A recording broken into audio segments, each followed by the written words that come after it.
All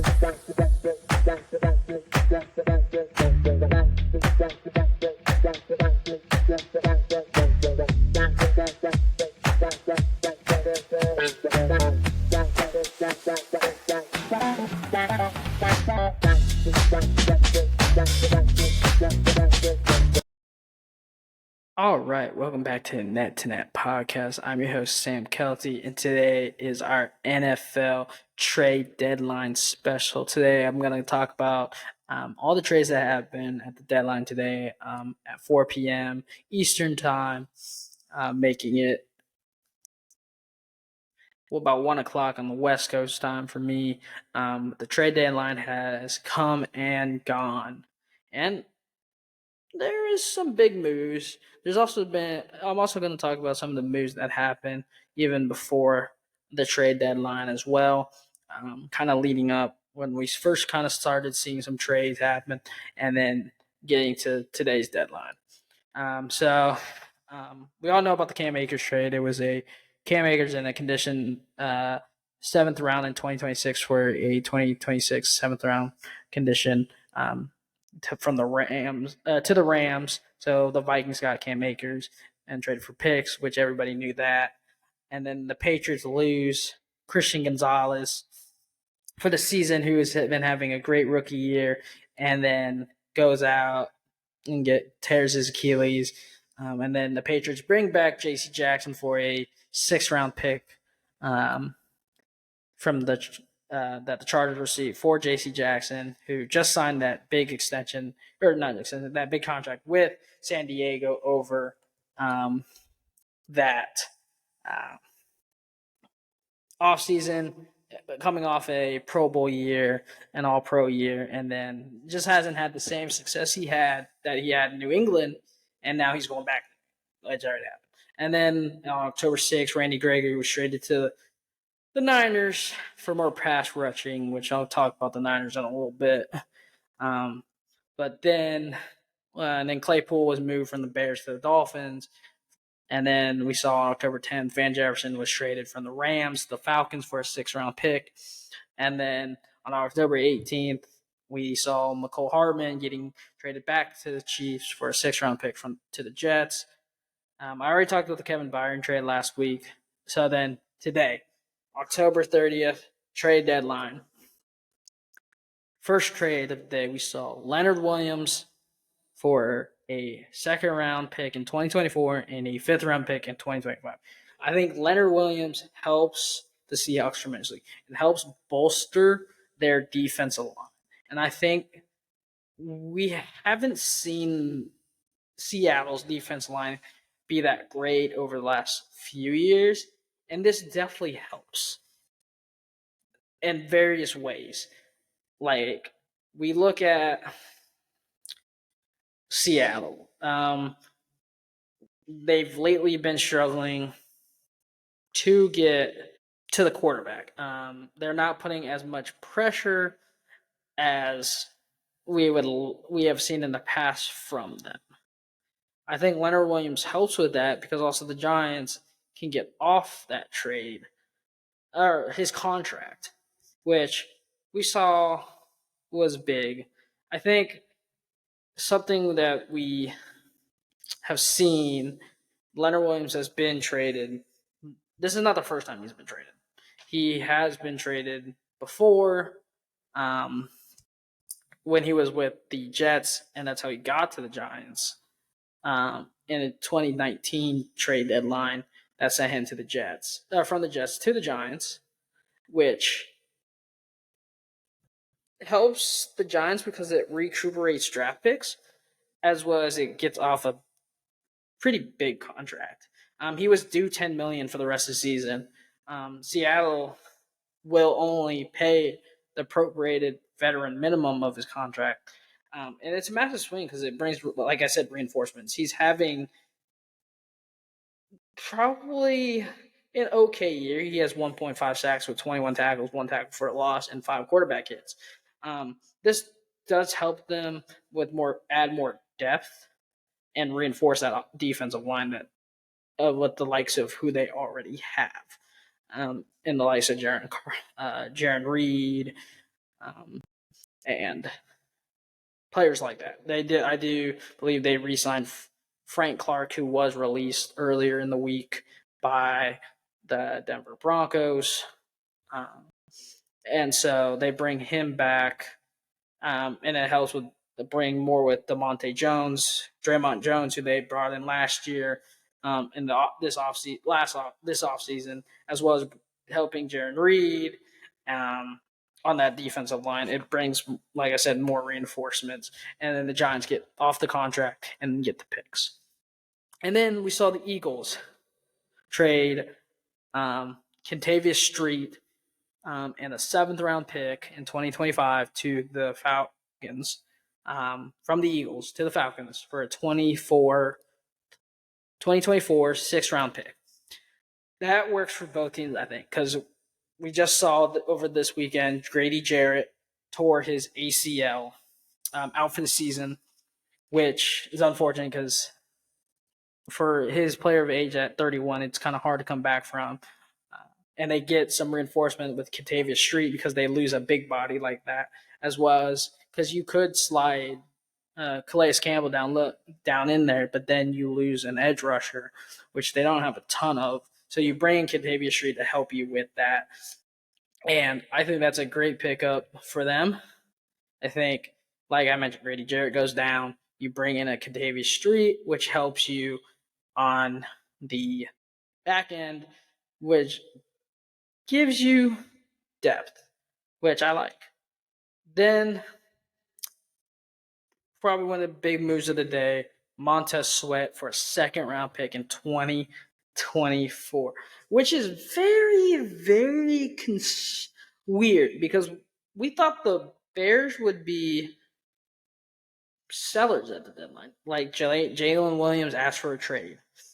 They then go out and trade Chase Claypool too, as well, earlier. And we think this Bears team is completely lost. They're probably just going to sell at the deadline. They go out and get Montez Sweat, who, yes, he hasn't been as productive this year. Yes, it's probably a rental because he will hit the open market as a free agent. But still, that trade doesn't make a whole lot of sense. In fact, unless the Bears plan to bring him back next year on a big contract, which he probably deserves. He's looked better. He doesn't put up those flashy stats that some of those guys put up, like a Joey Bosa or Nick Bosa or Khalil Mack, but he does respectably, which is a very interesting thing. But from the Bears side, it doesn't make a ton of sense. The next trade that happened today, the Joshua Dobbs gets traded from Arizona to Minnesota for a 6th-round pick. Vikings need a quarterback. They lose Kirk Cousins to a torn Achilles at the end of at last week's game, which is big because they didn't have a quarterback really on the roster that has experience. And I think that's a good move for the Vikings for short term because then they can go out and get a kind of draft someone in the draft if they go out and get a quarterback, which I do have them projected to get a quarterback in my mock draft, which will be really soon.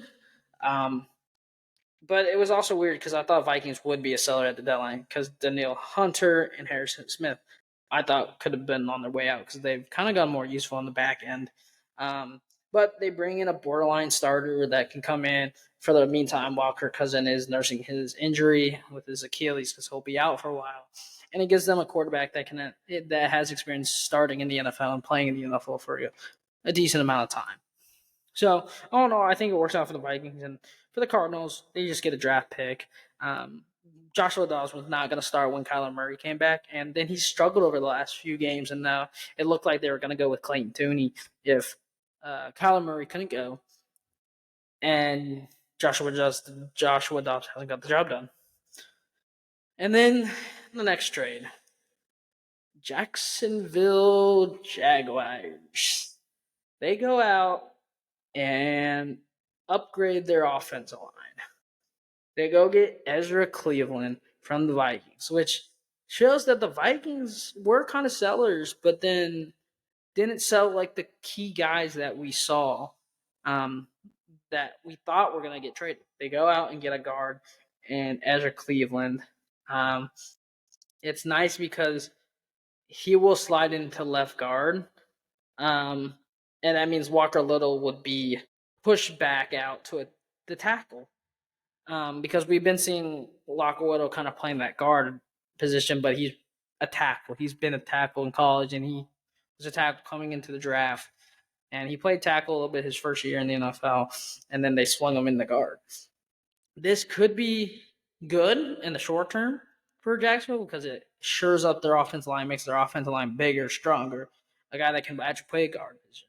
But it also could be short term because he is a free agent at the end of the season, so it could be a rental. He is probably going to head to free agency depending on what he commands in the market. There's a chance that he comes back. I'm shocked that the Vikings didn't do as much as we thought. I thought they would definitely go out and get a trade an Aaron Matson or something like that. Trade veterans. We saw Washington do that today, trading Montez Sweat for just a second round pick. And then we've seen over the last few years players at high calibers or franchise players being traded for people or trading for picks that are kind of undervaluing. Like we saw Jalen Ramsey get traded for almost nothing. Tyreek Hill has been traded for almost nothing. We've seen certain players be traded for almost nothing, and just a lot of picks. Then we have probably the biggest move of the day. The Niners going out and getting Chase Young. Their biggest need, I think, was definitely cornerbacks. But then they go out and get Chase Young for a third round draft pick next draft. He has had injuries over the last few years. He's on a team that hasn't shown promise in Washington. He hasn't put up those numbers that you really think he should be putting up. But he's finding his stride right now. 5 sacks, 38 pressures in 6 games, which is pretty good for Washington this season. He's starting to find his thing since being injured. This could be another rental because he is due for a contract. I know they didn't pick up his 5th-year option. Washington didn't. So he could return. So you don't know if you could get a lot for him anyways because he could be a free agent. But you get a steal for a third round draft pick for a guy like this, the number 2 overall pick in 2020. Now he's paired up with Nick Bosa, his former Ohio State teammate, where we saw at Ohio State, they both caused havoc. This might project the 49ers to be the best team in the West. Or not in the West in their division and the best team in the NFC. I would have said Philadelphia might have the best overall team, but now looking at it, now getting Chase Young with Nick Bosa, with Javon Kinlaw, with Jonathan Hargrave, with a Fred Warner. If they can shore up that defensive side, I would like to see them go for a cornerback or go get a back-end player, safety that can play nickel, corner, and help them because they are kind of young on the cornerback side. But for enemies, this is a steal. This is an A for me. This is a great pickup for the San Francisco 49ers, and honestly, it helps their defense immensely to take pressure off of Bosa, take pressure off of Kinlaw, put off of Dre Greenlaw as well. That defense is going to look stacked.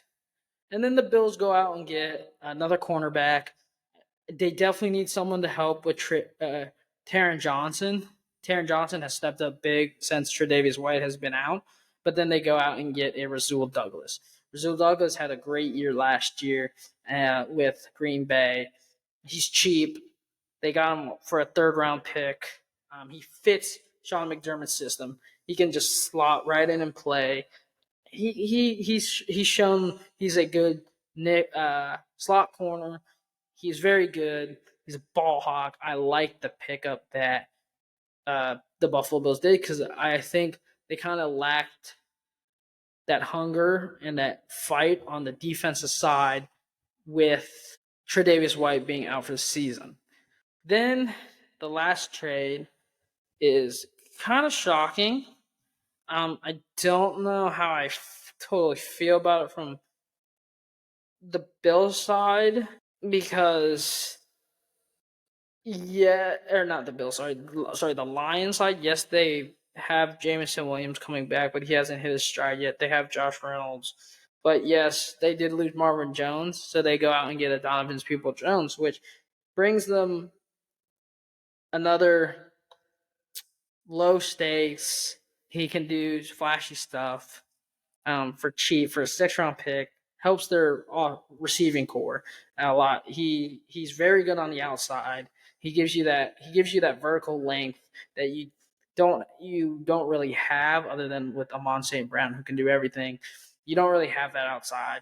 Jameson Williams hasn't really proven that yet. He's still coming back from suspension and injury, so he's going to take some time. Josh Reynolds shows flashes here and there. I think Donovan Peoples-Jones can do it, and he's not cheap. He's cheap. He's probably going to be a rental. He'll hit free agency at the end of the season. And then on the Browns side, you get another pick. You've already invested in Cedric Tillman and in Elijah Moore when they made that trade. And you have Amari Cooper. You still have David Njoku. You still have receivers. So I'm not too worried from the Brown side either. For the Lions, it just shows like we're not totally comfortable with Jameson Williamson, but at the same time, you seems like okay, we don't trust him enough. Let's bring in this other receiver. It might be short term, maybe it's not, but it does. If I'm Jameson Williams, my confidence might be a little shot because of this, because you now have to prove yourself even more within your team. So those are kind of those were the trades that happened over the deadline, which usually we don't see a ton of moves, but we see teams moving if they need the help, make that last push for the playoffs. I would have loved to see the Bengals make a move in this trade, but unfortunately they don't end up getting the trade or getting involved in this trade. Deadline day, I wish certain teams, I thought the Jets would have made a move to bolster their offensive line, but it looks like they ended up signing Roger Saffold to their practice squad, intending to move him to the deadline into the starting spot at guard. I'm glad that the Bengals didn't trade T. Higgins at the deadline. Hopefully that shows that they are going to start trying to make an offer for him, because they were garnering interest at the offseason, due to how far they were in negotiations. I'm shocked the Patriots didn't make a move with Josh Uche because he's having an unbelievable season, and I don't think the Patriots are going anywhere right now. And then another thing is I'm shocked that the Cowboys didn't go after a cornerback. Yes, they have Bland. Yes, they have Amari Hooker still. But they have no one to replace Trayvon Diggs, which I thought Jalen Johnson's out there. Dory Jackson could be on the block.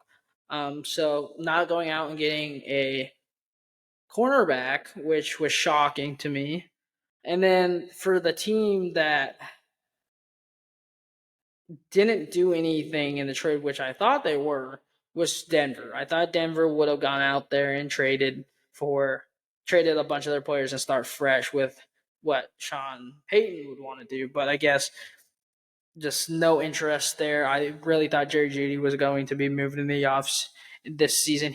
He could be moved in the offseason. Same with Derrick Henry as well. They said that they weren't going to trade him, but you never know if they will trade him in the offseason.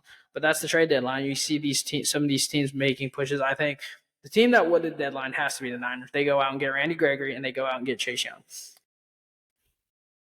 They just let's just add more stacked edge rushers to our team so we can have the best defense in the league.